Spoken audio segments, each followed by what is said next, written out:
Welcome to our new wrestling series, where we play General Manager mode, but with Pokemon?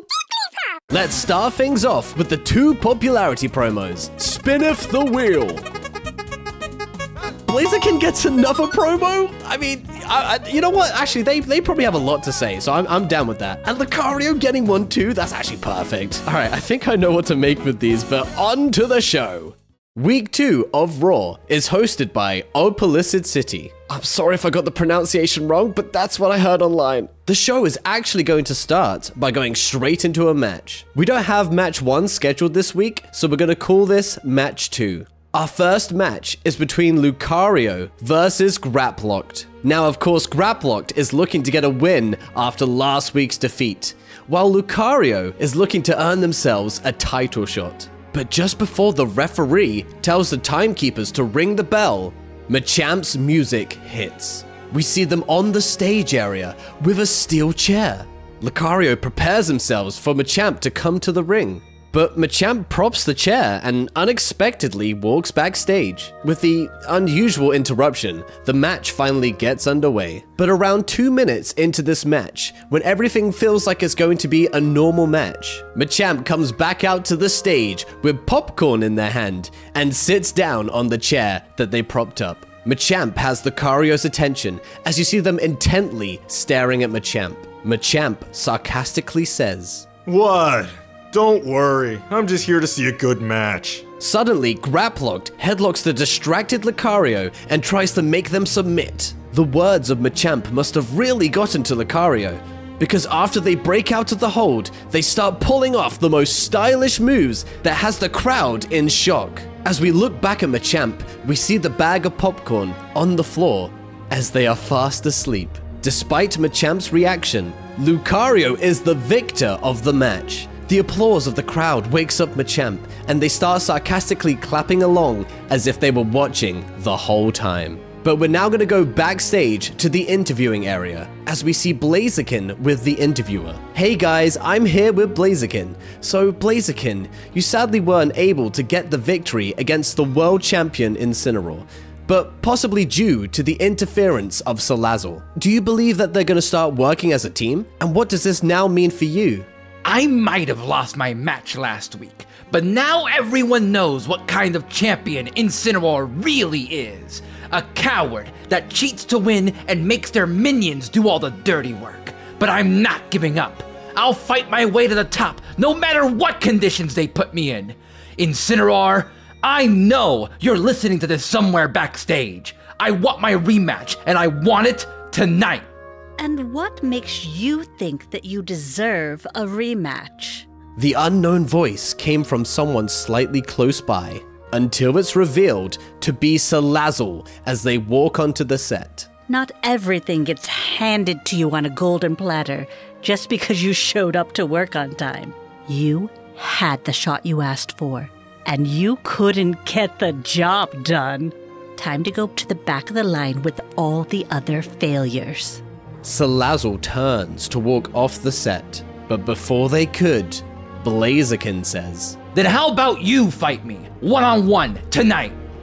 You really think you're worth my time? Worth your time? You haven't even had one match yet. Salazzle looks slightly amused. You're not even close to being on my level.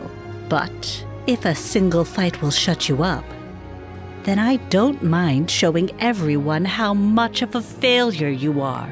Salazzle walks off with an evil smile, but Blaziken is feeling happy with themselves, as they are also looking for something to prove tonight. We're gonna move on to match 3, which is a fight between Pangoro versus Ursaring. Pangoro looked amazing in their win last week, while Ursaring is still looking for theirs. The match isn't as short as Pangoro's last match, but Pangoro gets the job done once again and claims their second win. We head to the interviewing area as we see the tag team champions Sawk and Throh, this time wearing their black belts. The interviewer says, "Hey guys, I'm here with the tag team champions. Now, last week you did win your match, but you also lost your black belts. Now, did you say you think you know who took them?" We don't just think, we know. We know who took our black belts. We earned those belts through hard work, dedication, and years of training. And they were taken by 2 dirty rodents that you'd find on the side of the road. Thankfully, we teach the students at our dojo, so we had some spare white belts to wear that night. But Annihilape and Primeape, if you don't give us back our black belts by tonight, we're just gonna have to get them back ourselves. Ironically, the next match does consist of Annihilape with their younger sibling Primeape as their manager, and they will be facing Beware. Beware last week proving that they are more than just hugs, while Annihilape just wants to show their younger sibling how it's done. Now, of course, everyone is eager to know how the temper tantrums reacted to Sawk and Throh's words, but as we see their entrance, Annihilape and Primeape are wearing Sawk and Throh's black belts on their heads like bandanas. Openly mocking the tag team champions, they strut to the ring with confidence. The match starts with Beware trying their best to get Annihilape to submit in many submissions. But Primeape is able to keep pulling Annihilape's arms and legs to the ropes to break up the submissions. With the temper tantrum's cheeky tactics, Annihilape gets the win. But as they start celebrating their win, they see the black belts run down to the ring to attack them. But the temper tantrums manage to escape just in time, playing around with the black belts on their head.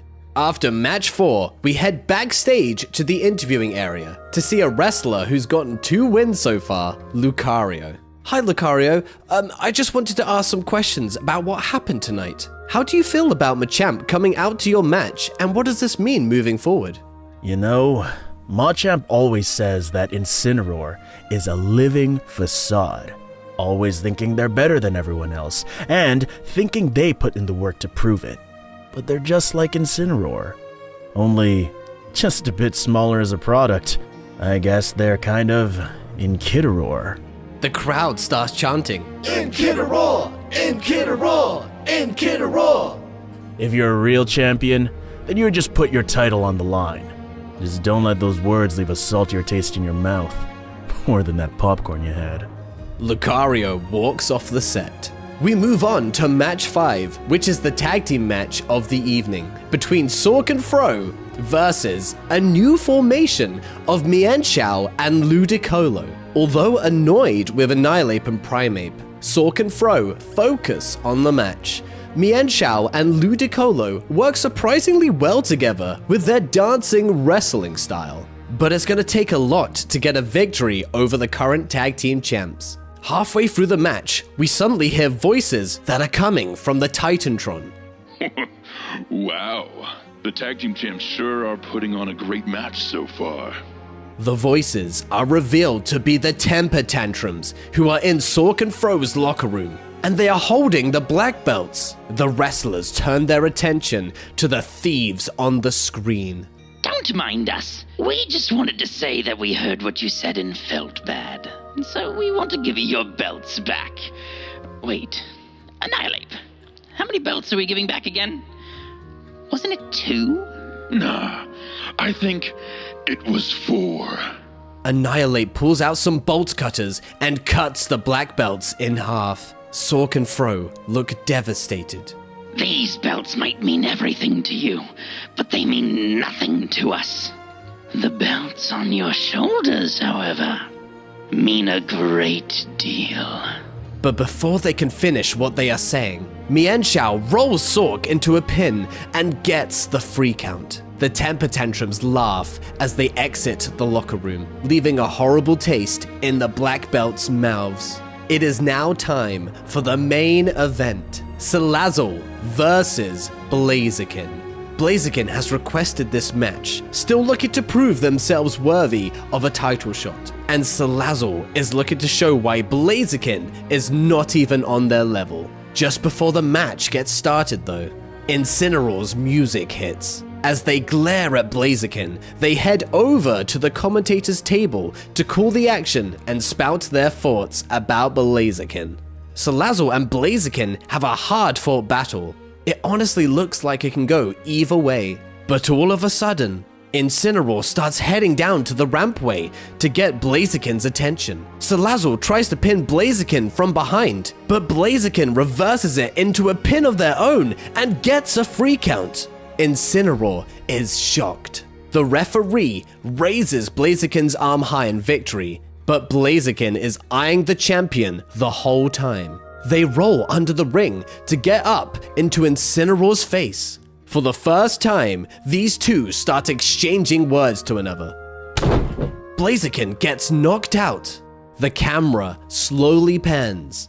It was Pangoro. For unknown reasons, Pangoro starts helping Incineroar and clotheslines Blaziken. The medical staff start running down to check up on Blaziken, with Incineroar, Salazzle, and Pangoro walking off backstage. Maybe there's more to Incineroar than we know. That concludes week 2 of Raw. Let's have a look at Raw's Power 25. Ursaring spending a lot of time at the bottom, but with 2 losses, they're going to be number 15. Graplocked, of course, not having a great time either, they're going to be number 14. Salazzle has honestly felt like a threat, but because they lose their first match, they're going to be number 13. Beware, having 1 win and 1 loss, is going to jump down to number 12. At number 11, we have a wrestler who caused a lot of destruction, younger sibling Primeape. It looks like this new team is working really well because 𝑚ienshao is going to be number 10. And their new dance partner, the festive footworker, 𝑷𝒐𝒌𝒆𝒏, is going to be number 9. At number 8, jumping up 1 spot after their win, is going to be Annihilape. Blaziken, who used to be number 15, is now going to be number 7 after an amazing victory tonight. Oh, but it looks like 1/2 of the tag team champions, Throh, is going to go down to number 6. And of course, their tag team partner, Sawk, is going to be number 5. I really hope black belts aren't expensive. But look at this! Pangoro is now going to be number 4. They are technically in contention for the World Championship. They were number 2 last week, but now they're number 3. It is the Intercontinental Champion, Machamp. I hope you enjoyed the popcorn. But the World Pokemon Wrestling Champion is now number 2, Incineroar. And look who's number 1! We have Lucario getting 2 amazing victories, and they're going to be the top Raw wrestler of the week. And now we're going to casually look over the popularities. Both with 2 losses and both at 15 popularity, we have Ursaring and Graplocked. Salazzle hasn't really been able to do a lot, but because of 1 loss, they're going to be number 18 popularity. And then pretty much everyone else is like a 20. We have Primeape, 𝑚ienshao, 𝑷𝒐𝒌𝒆𝒏, Blaziken, Beware, and Annihilape. The tag team champions, Sawk and Throh, are going to be 23, right next to Pangoro, who is now a 23. But Lucario has pushed themselves to the main title scene, as we have Machamp, Lucario, and Incineroar, all at 26 popularity. But that's going to do it from us, guys. Thank you so much for watching. I hope you enjoyed the video, and we will see you with week 2 of SmackDown. Bye!